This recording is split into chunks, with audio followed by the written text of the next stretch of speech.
हमारे सभी दर्शकों को सादर प्रणाम। जय श्री कृष्ण।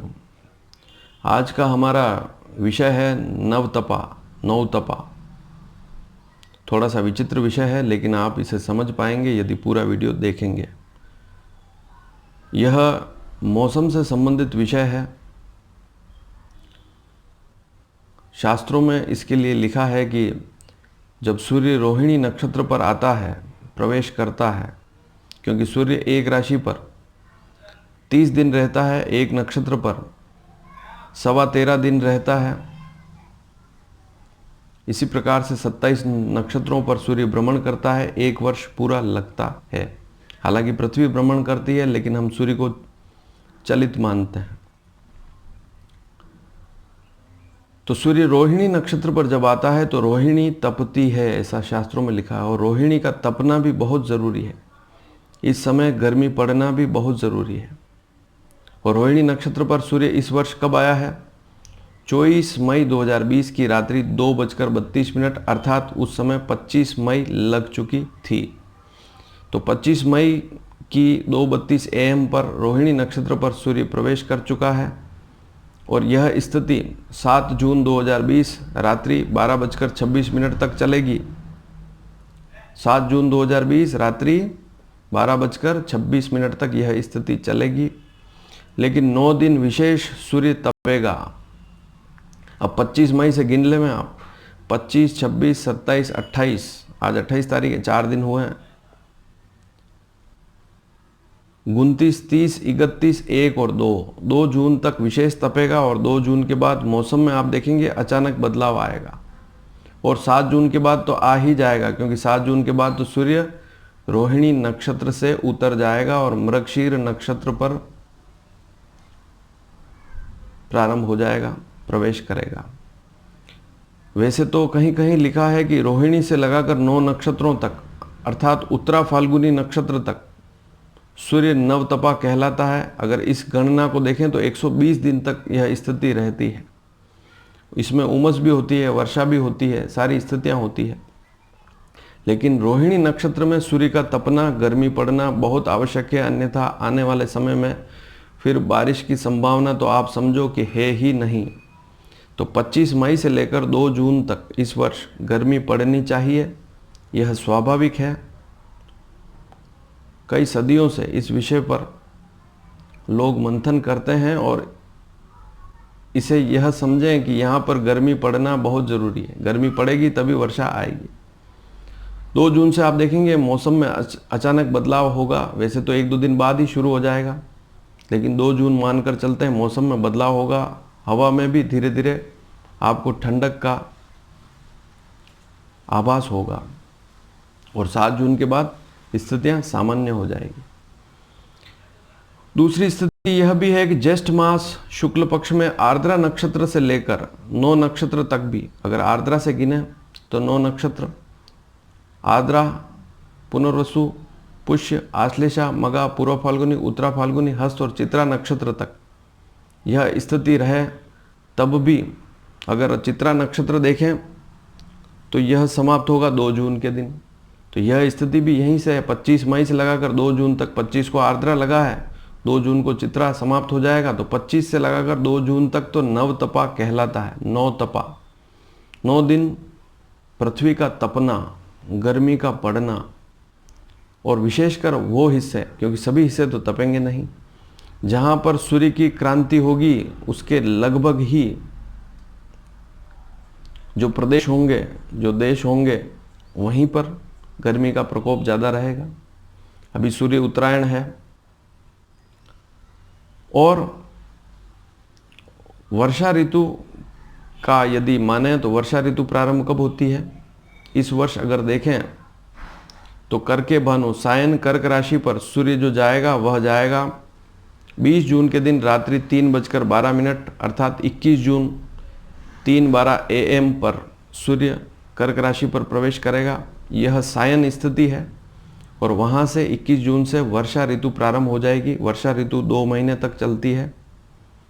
तो 21 जून से आप 2 महीने गिन लें, 21 जुलाई और 21 अगस्त, तो 20 अगस्त तक वर्षा ऋतु रहती है 2 महीने तक।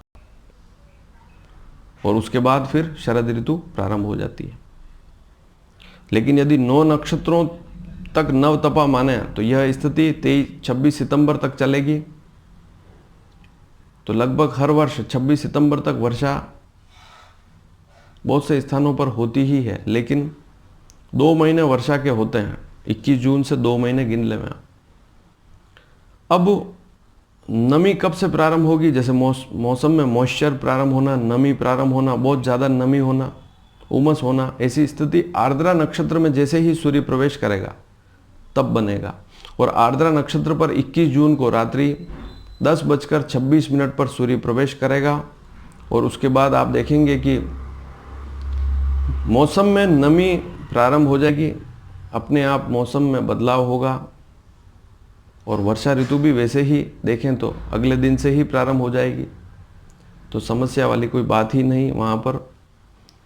अब दूसरी बात यह भी है कि जेठ महीना जो हो, ऐसा भी लिखा हुआ है, जेठ मास की अमावस और पूर्णिमा, अमावस 22 मई को थी और पूर्णिमा 5 जून को आने वाली है।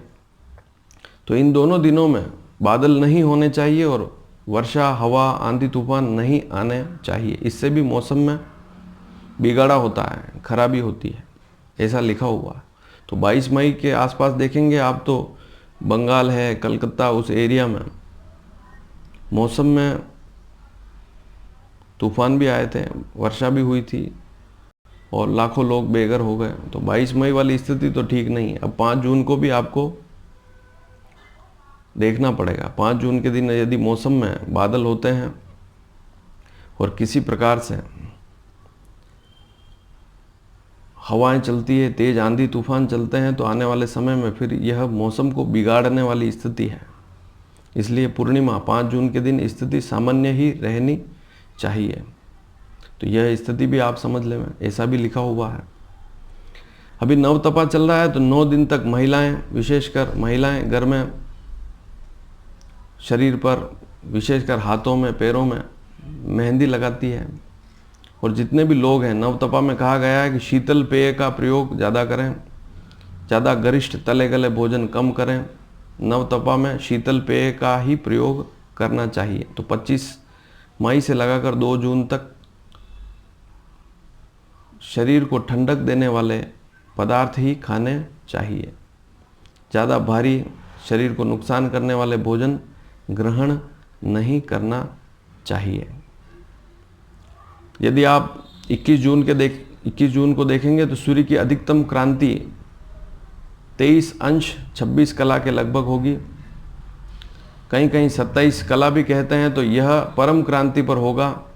उसके बाद सूर्य दक्षिणायन हो जाएगा और 23 सितंबर के दिन सूर्य की क्रांति 0 होगी। 23 सितंबर के बाद ही धीरे धीरे मौसम में बदलाव होगा, फिर ठंडक प्रारंभ होगी। तब तक एक आप यह मानकर चलें कि 21 जून से 23 सितंबर तक गर्मी, वर्षा आदि का दौर चलता रहेगा, उमस का दौर चलता रहेगा। भूमध्य रेखा पर 23 सितंबर के दिन सूर्य आता है 0 डिग्री पर और उसके बाद फिर सूर्य की क्रांति 0 तो हो ही जाती है। 21 जून से ही सूर्य की क्रांति कम होनी शुरू हो जाती है और 23 सितंबर के दिन भूमध्य रेखा पर आते ही उसके बाद फिर मौसम में बदलाव हो जाएगा, ठंडक का प्रारंभ हो जाएगा, शरद का प्रारंभ हो जाएगा। हालांकि शरद ऋतु तो अगस्त से ही प्रारंभ हो जाएगी। 20 अगस्त से ही शरद ऋतु प्रारंभ हो जाती है, जो 2 महीने तक चलती है, 23 सितंबर और 23 अक्टूबर तक।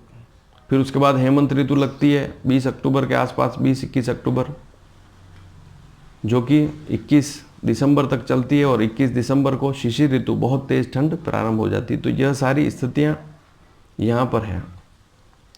और गर्मी की ऋतु देखें तो 20 अप्रैल से 21 जून रहेगी ही, क्योंकि यह गर्मी की ऋतु 2 महीने चलती है, शुक्र और शुचि मास। और अभी 20 मई को शुचि मास लगा है। वेदों में महीनों के नाम, गर्मी के 2 महीने जो हैं शुक्र और शुचि मास कहे गए हैं।